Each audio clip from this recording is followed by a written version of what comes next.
সেই বৃষ্টি ভেজা সকাল, কুয়াশা ঢাকা রাস্তার হিমেল বাতাস, কিংবা গ্রীষ্মের নির্মম রোদের দুপুর, সবকিছুই আজ স্মৃতির ফ্রেমে বাঁধা। ক্লাসরুমের সেই চেনা বাঁধানো টেবিল, ব্ল্যাকবোর্ডের গায়ে চকের খসক শব্দ আর সামনে বসে থাকা এক ঝাঁক কৌতূহলী চোখ, এটাই ছিল একজন শিক্ষকের দীর্ঘ জীবনের চেনা জগৎ।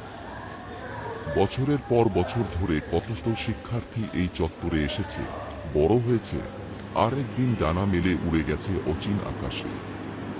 আজ অবসরের এই নিভৃত বিকেলে যখন চারপাশটা বড্ড শান্ত, তখন পুরনো ডায়েরির পাতা উল্টালেই মনে পড়ে যায় সেই সব চঞ্চল মুখগুলোকে।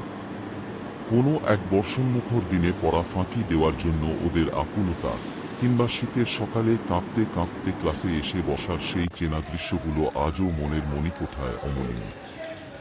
শিক্ষকের কাছে তার ছাত্রছাত্রীরা কেবল খাতার রোল নম্বর নয়, তারা এক একটি জীবন্ত গল্প।